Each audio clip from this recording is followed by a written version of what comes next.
Hello, I am Kristen Apodaca, and this is my presentation on an observation I made of my cousin's teaching in her second grade classroom. I saw her use operant conditioning, and this is how it relates to what I learned in this class. Hallie Jones, my cousin, is a teacher at Queen Creek Elementary in Queen Creek, Arizona. She's trying to implement 3 important social skills in her second grade classroom and worried about how to best do so. She didn't want her students to have a negative experience in her care, but she knows that in order to correct behavior, sometimes punishments can work beside rewards, with intrinsic rewards being the ultimate goal. Ms. Jones wants her students to leave her classroom at the end of the year more mature than they came to her. In her career, she's learned that learning is optimized when students respect one another and their teacher. At 7 or 8, one would think that a child would have already learned these skills at home, but that is often not the case.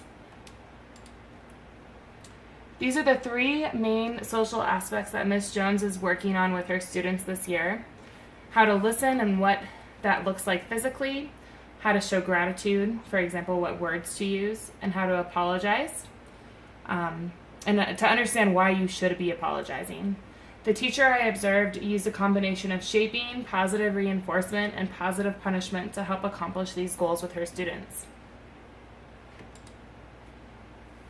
These are the 5 aspects of listening that the teacher was looking for from her students. When they were supposed to be listening to the teacher or to each other, but would continue to talk or be looking around, Ms. Jones would compliment her students that were showing partial listening and remind them what they were missing. She would say things like, "Jackson, thanks for keeping your feet still." Ms. Jones would have students help each other with different tasks in order to test their gratitude for each other.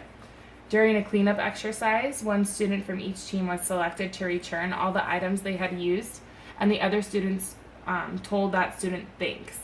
One student, unprompted, stood up and hugged the student from their team that returned all the items. Ms. Jones told her that was very nice of her, and the student seemed to enjoy the extra praise that she received. Also, when I was observing Ms. Jones's classroom, one student ran past one another to get in line at the door for recess and ended up bumping another student. Ms. Jones quickly stopped what she was doing in order to have the student apologize. The student remembered all 4 steps on her own without the teacher telling her what to say, but merely holding up fingers to remind her of all the steps. No matter which social skills the students were trying to show, it was clear that there was an ideal way that the teacher wanted them to model their behavior. When some aspect was missing, she was quick to remind them, and when something was done correctly, she was quick to praise. Each behavior has many aspects to it, and the students were good at remembering the complex nature of each. The teacher would give students a variety of rewards for exhibiting proper behavior. The most common were words of approval and acknowledgement, but I also saw students receive stars on their star chart for going above and beyond in their behavior with one another. It was clear that the students wanted to get this ultimate recognition from their teacher.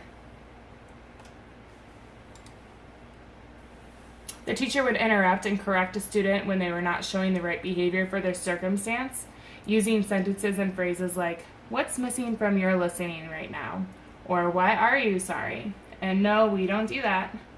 The disapproving tone that she would use was a positive punishment and would prompt behavioral change.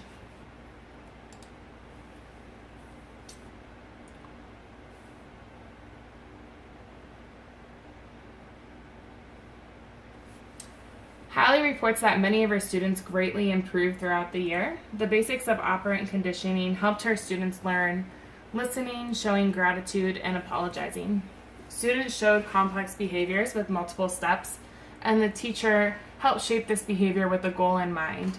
When observing, I could tell that these students had gone through the steps of all these behaviors many times and were shaped by the teacher. It was very interesting seeing all of the aspects of conditioning being used in the classroom, and now that I know what it is I notice in different aspects of life, like personal relationships and my job. Thank you for listening.